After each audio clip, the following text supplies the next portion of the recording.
If everybody could please be quiet. So next up we have the House District 13 candidates who are here.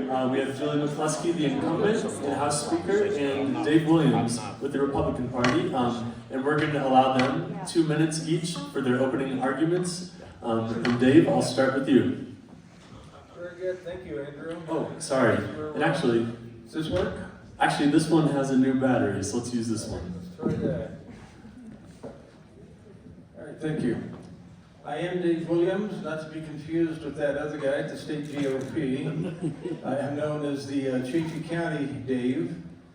I've been in this district now for 32 years. I've had an architectural design custom building company. I've designed something over 200 energy efficient high performance homes throughout central Colorado, really not as far south as Summit County, but I've spent time also as president of the Home Builder Association in Chaffee County, back when we actually had enough builders that could afford to belong to it. Served time on the Planning and Zoning Commission, also Board of Adjustments during the time on the P&Z Commission. There's a couple of things we ramrodded through that I think have paid dividends. One has been I was successful in championing an ADU policy in Chaffee County out in the county. Now, we'd always had the ability to do those in the municipalities, but never out in the county. We did put a 30-day restriction on that, and when I designed and built my own retirement home here this last year, I did an ADU on that. I figured I'd put my money where my mouth was, and it's been good. It's been retirement income for us. It's been a great place for a young guy to live. Okay. So my background, as I said, is in the home building. I look forward to talking about the builder's perspective on housing and really what's harming us there. Thank you, Dave. And then Julie, you'll also have 2 minutes for your opening statement. Thank you and good evening. It is a delight to be here. I'm grateful to the Summit Daily News, to all of the sponsors, CMC, and particularly all of you who are indulging in yet one more great debate this evening. Woodrow Wilson once said, you know, every politician should be brief, be brilliant, and then be gone. So Dave and I are the last of it. We'll be out of here soon. I am here to tell you that our state is strong. Colorado's economy continues to outpace the national economy. Unemployment is falling, and inflation in Colorado is projected to be less than 3% for 2024 and 2025. But affordability continues to challenge the residents of House District 13 and every corner of this state. That's why, as the Speaker of the House and your current representative, I have supported over $500 million of investments in improving affordable housing options by increasing inventory, making sure that we have a revolving loan program for developers, investing in first-time ownership for middle-income families. I'm committed to lowering the cost of health care. I carried the reinsurance bill that has lowered health insurance in the Western Slope by over 30% these last 5 years. And I'm proud of the work that I've done to bolster our healthcare workforce and our rural hospitals. I'm also proud of our investments in education. Education is my heart policy. We've paid off the budget stabilization factor, and I carried a bill this year to make sure that rural schools would finally get their fair share of the state pot when it came to public school funding. Finally, I am most committed to our tourism and outdoor recreation economies. We need to protect our pristine landscapes, our natural beauty in our forests, and protect our water, our most valuable resource. I ask for your support today to return me to the House to continue to serve as your state representative and the first Speaker of the House on from the Western Slope. Thank you. Thank you, Julie. To the wire. Perfect timing there. And first off, I'd like to ask you, Julie, to answer this first question. Many homeowners and renters are dealing with increased costs for housing due to after the property tax bills in our district rose by about 30 to 40% on average. Do you think that more needs to be done to lower property taxes? If so, please explain. We have passed 4 bills in the legislature since 2022 to reduce property taxes. In November last year, I supported a bill that would help lower property taxes, but more importantly, I supported a bill that created a property tax commission. That commission started meeting last December, and over the course of 4 months, brought forward recommendations to the legislature, which materialized in the grand bargain, the biggest bill that we passed in 2024 that lowered property taxes for our property owners, our small businesses, while maintaining vital government services. This last August, we continued to lower those rates because, folks, it simply wasn't enough. I am proud of the fact that in lowering those rates, we've also protected our public schools, and I want to commend Commissioner Pogue for helping us lead the charge at the state level in bringing forward those recommendations. Thank you, Julie. Same question to you, Dave. Would you like me to repeat it?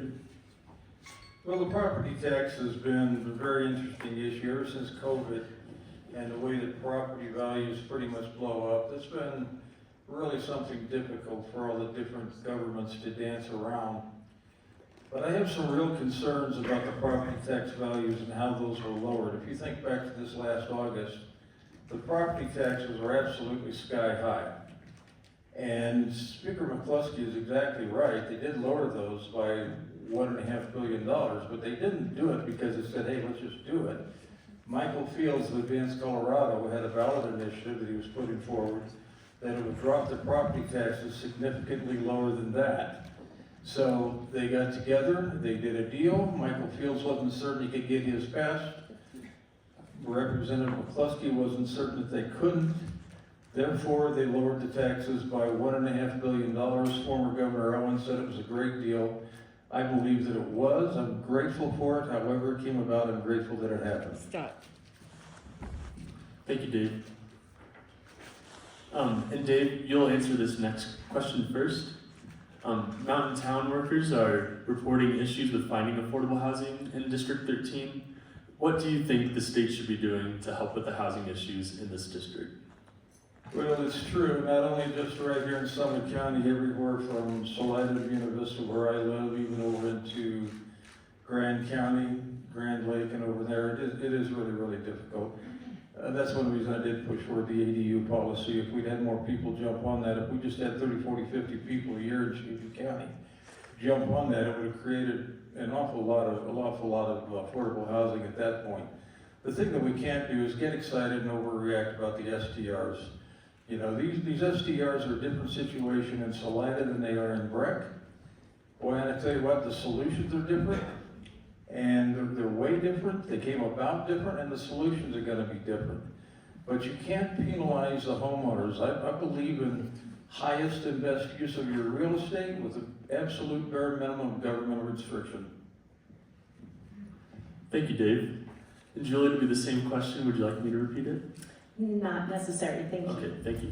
Affordable housing is the issue I hear about most from folks when I knock on doors or when they visit my town halls.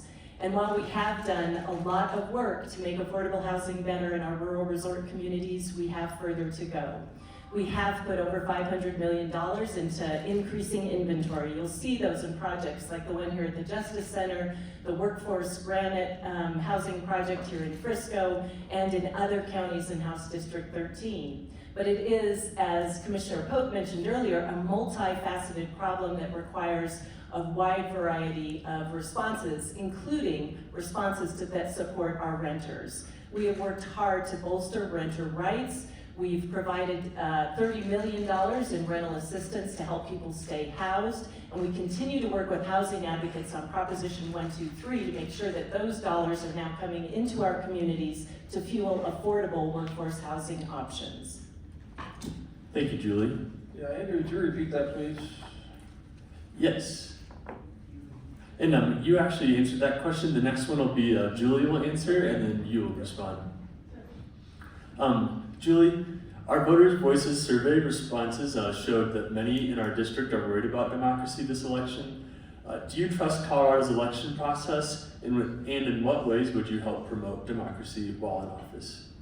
Well, I'll start by, again, offering my gratitude for tonight's forum. It is so important that voters engage in the process, so for all of you here, listening and learning and sharing both your viewpoints with me as a candidate, but also with those around you and encouraging people to vote. It's not only a right, it's a responsibility. I have great faith in our election process. not only here in this county, but across the state. We've invested in making sure that our election process is the gold standard across the nation. We ensure that by having frequent audits after every election process. And I have great faith in the voters of this state to show up and place their ballots in the way that they believe is the best, and that is certainly what is most important for all of us as elected leaders.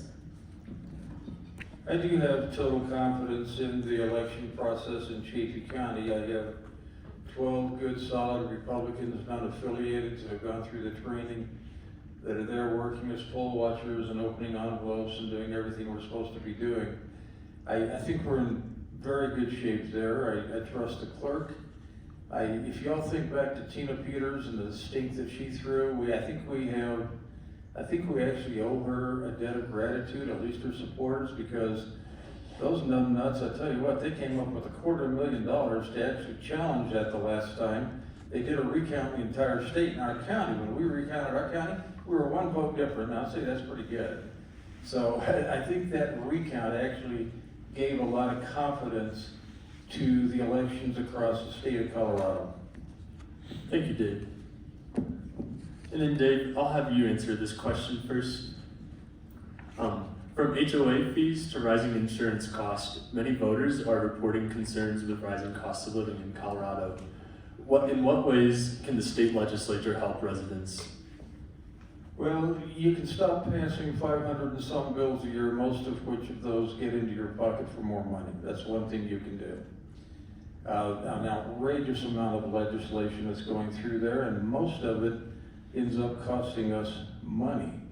So I believe that the answer to just about any question is free and open markets, particularly in the building industry like I'm in. If you look at the rising costs in the building industry, take a look at what that government footprint is on that. If you see, it used to be that the building codes were more of a minimum standard, a life health safety type document. Those evolved into a best practices type document, and today that building code is nothing more than a Democrat blueprint on how it is they want us to live. And it's out of control. In my county, Chaffee County, costs went up 12% to build April 1st because of new codes that were installed. Really tough to do it with that type of government interference. Thank you, Dave. And then Julie, same question. Dave's right. Every legislator has the opportunity to carry 5 bills. So 500 bills can move through the process, sometimes more with our budget. I will say that those bills are the ones that lower property taxes. Those bills are the ones that helped lower health insurance costs on the individual marketplace by 30% on the western slope. Those bills invested millions of dollars in rural hospitals or provided tax credits, tax incentives to rural healthcare workers. They also help provide and will help expand childcare opportunities in areas where we have childcare deserts or lack of availability. Those bills invested in universal preschool. Every 4-year-old in this state now has an opportunity to go to preschool without having to pay tuition. That helps our working families. We have free full-day kindergarten because of one of those bills. We have more work to do. There are so many challenges when it comes to affordability. The state is playing its part. We have seen incredible changes since the pandemic, but we've turned the corner. We're on our way to a sustainable future. All right, thank you. And Julie, we'll start with you on this last question. What do you think the biggest issue is facing your district, and how would you help solve it? Without question, we've talked about it, every county commissioner talked about it, affordability. I do believe that my work needs to be focused on what serves the voters of this district. Housing, healthcare, childcare being the 3 big buckets where people are spending most of their money. So helping working families is a priority. But I am going to lift up an issue that we haven't given enough commentary to tonight, and that is the preservation of our water in the West. The greatest threat facing Colorado and the western half of the United States is what is coming with this ongoing drought, with the changes that we see in our climate, and the demands on a water system that is finite. I am very proud of the work that I have done to lead the Colorado River Drought Task Force to instill new and innovative ideas around water conservation. I am proud of the fact that I passed a first in the nation bill on... Stop. Stay tuned, you'll have to hear about that later. Thank you, Julie. It's tough, I know. When that card goes up, it's tough. It's tough, it's really tough. And I vote no more cards. I got it. So, you know, I agree with Julie on a lot of different things we talked about here. I think we don't differ so much in terms of what we want it to look like. I think it's how we get there. Because I do believe that for all these different things that we have, quote, invested in, we also have a number of young couples standing there in the grocery market, standing there in the aisle in the canned goods section, looking at, trying to decide on which can of green beans and picking the one that's 4 cents less because they don't even like the brand, because it's 4 cents. I mean, it's really tough on a lot of these working families out there right now. And at some point you gotta say, we just can't afford any more of these good things that tax dollars buy. We can't afford it. You can't have everything. Go back to a free market as close as you can. Just try to cut through the regulation, the over-regulations, so forth. The free market is the answer. I don't care what the question is. Free and open markets are always the answer. Thank you, Dave. And then we'll keep it with you, Dave, for closing arguments, but you'll have 2 minutes to give a closing argument. You know, I think this election comes down to really, are you happy with the direction things are going? And as I've got into the 6 different counties, it's a big district. I don't know how Speaker McCluskie's done this for the last 6 years, but man, you go all the way up to Walden and so forth, and you find the issues up there so much different than what you find over in my county in Chaffee, or what you find out here. As you get up into Jackson County and Grand County, man, they don't want to really talk about anything except for the reintroduction of the apex predator and how these rules, the situation is so absolutely dire. And now, if I could add one thing, please vote against the issue that's out there that says for the cat hunting. That's, let the trained professionals do it. Let's not have ballot box biology on this thing, because that just adds one more thing on top of the ranchers and makes it so difficult for them to make a living. The rumor is that if that goes through in the next year or two, we'll see the reintroduction of the grizzly. They don't need this anymore there. Okay, we get over to Chaffee, a whole lot of the issues are the same as here in terms of affordability. But take a look at that government factor. Try to reduce costs wherever you can. I'll tell you quite honestly, if there's one thing I can promise you, that if you send me to Denver to do this, you know, I'm an old builder. You give me a 3-pound mini sledge and a cold chisel, and I'll find that giant block of granite that they call over-regulation, too much government, too much excess. I'll start chiseling away on that puppy from the first day that I get there. Thank you, Dave. And then Julie, you also have 2 minutes. I'm going to shift gears. I want to lift up something that Andrew has talked about through all of these interviews tonight, and that is that voters are telling us that democracy and good governance are their priority. And I have to tell you, in a world of politics where vitriol and disrespect reigns supreme, it has been certainly my commitment to the people I serve to engage in a bipartisan way, to reach across the aisle, to work with Democrats and Republicans alike to find lasting solutions to the challenges we face. I am really grateful that tonight I have an opportunity to engage with an opponent who is willing to share his ideas, and I have an opportunity to share mine. As your representative for the last 6 years, traveling the counties of this district, getting to know the people that I serve has been not only an honor but a privilege. I am so blessed to live in the absolute most beautiful district in this state, but probably the most beautiful county. Sorry. And I am proud of the fact that when I show up at the Capitol, I am just as willing to co-prime a bill with a Republican as I am a Democrat to make sure that we are doing what's right for Colorado. My hard policy has been around education and workforce development. I am committed to making sure that we make Colorado more affordable, but I am also committed to ensuring our future when it comes to our pristine, beautiful landscapes and our water resources. It is important to me that I hear from you. It is important to me that I understand your priorities.